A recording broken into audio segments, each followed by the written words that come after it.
We got time. We got an hour and 45 minutes. You know what? We might make a run. You know what they say though, don't leave fish to get fish. Alright, we're going. We're gonna look dumb or like a genius. There's only one way to find out. That's it. Get the net.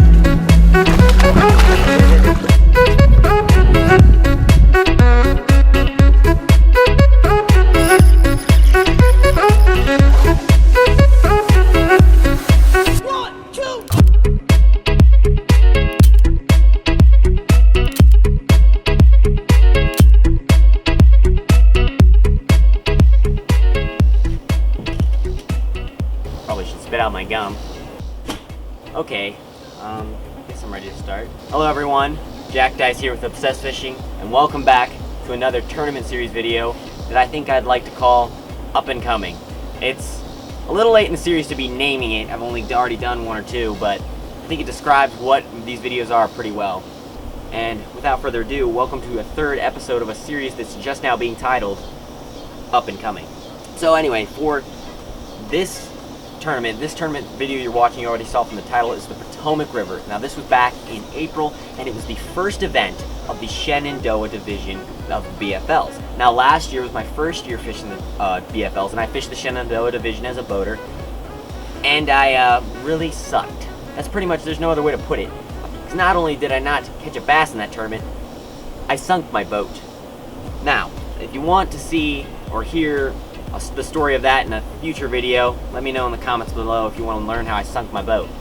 But for the time being, that's all you need to know, is that Potomac River and I are not the best of friends coming into this event.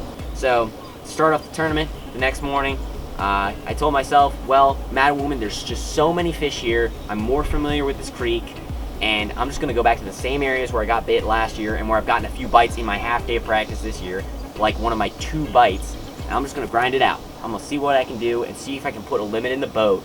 And if I can, I might go ahead and gamble and run to Quantico where I found good grass. And so that's exactly what I did.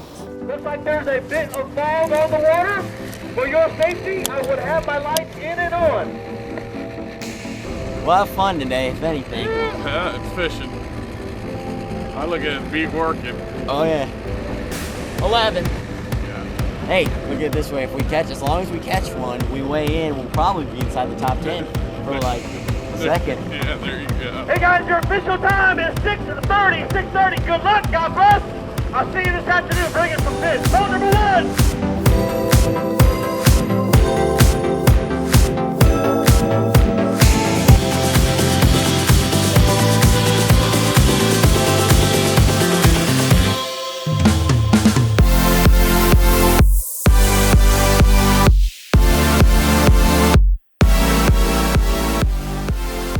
Buddy?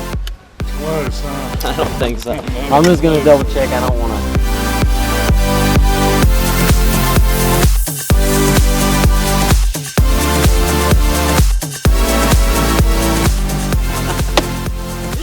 Put the hook and he comes 10 foot. I saw him flying at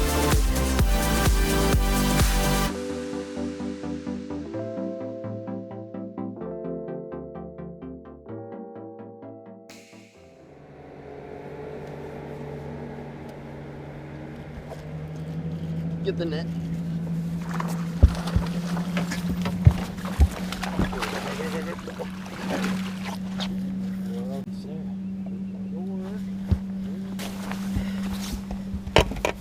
Throw me a little worm on. Might have to. Damn, that's a good one there. That'll work. That'll work. One at a time. We only need 5. Yeah.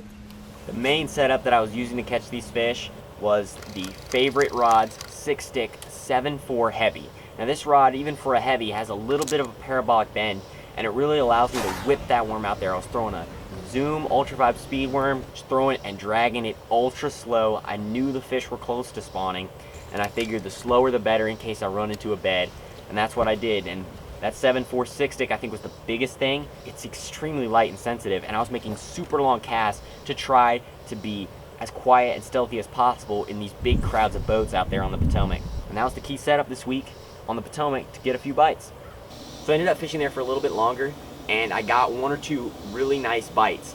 And at this point, I've got 3 keepers in the live well, and I fished here for a long time, and I've only got 3. And I figure the fog's lifted, it's time to start running around and trying some other areas. So I ended up running back around the corner to a chunk of bank that had some logs on it, and this is where I ended up making some mistakes. You know, the decision to move there wasn't a bad one, but my execution certainly was. I'm flipping down the bank, looking for isolated logs, finally come up across a good one, flip to the end. As I'm trolling motor away, I feel my line tighten up.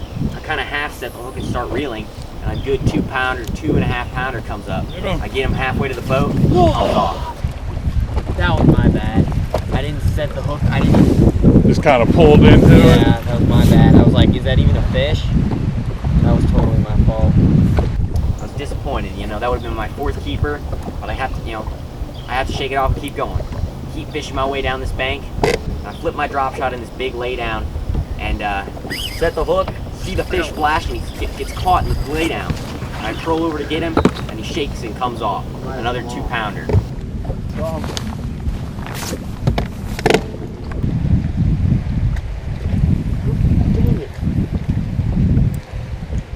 Had one chase it out. I get bit at it. At this point, I was a little bit bummed, you know? I mean, if I had caught those couple keepers, I would have my limit.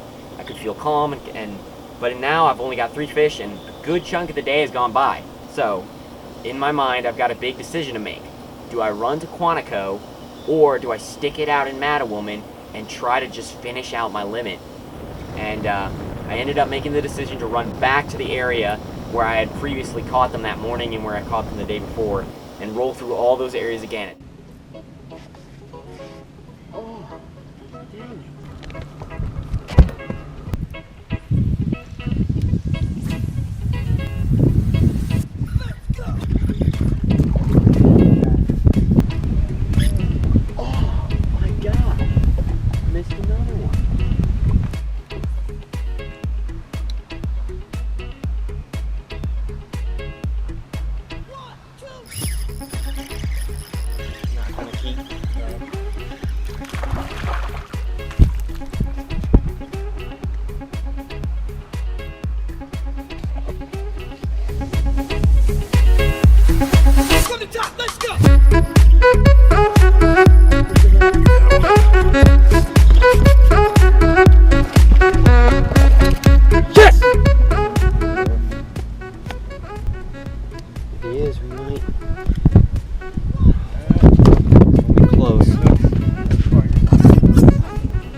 Oh yeah, 15.5. That's a kicker. Ended up filling out my limit, and so that made me feel really good to just have a limit in the boat, and I knew I had a couple decent fish in there, and that just calmed me down a ton. And it was at this point, again, the decision still loomed. There wasn't much time in the day, but I told myself if I got my limit, I would go ahead and run to Quantico and where that grass was and get a big bite.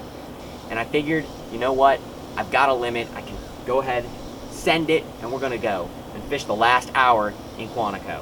So I make the run down over there, but when I shut down in the one area where I marked some good grass, the water was clean, there was clumps of grass everywhere, and it just looked like heaven. And I felt really good about my decision.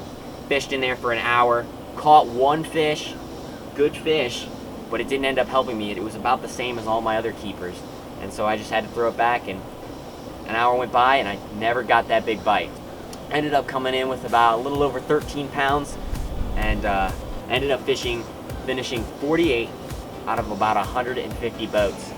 Really, it comes down to execution and decisions that made the difference in this tournament. And looking back, hindsight always being 20/20, the grass in Quantico was just so good. I knew it was a good area, and there were a lot of boats in that area. Really, I think execution cost me. If I had filled out my limit and landed those fish along that line of laydowns, I would have made my move back into Quantico right then and there and had another 1 or 2 hours to fish in there and possibly upgrade and catch a big fish. But if I catch a good limit, there's not too much to be disappointed in. Some good points to get started in the season, and I'm looking forward to the next couple tournaments to see if we can keep doing it and keep on improving. So thanks for watching this episode of Up and Coming. Subscribe for more, keep on the lookout for more obsessed fishing videos. Tie line, God bless. We'll see you next time.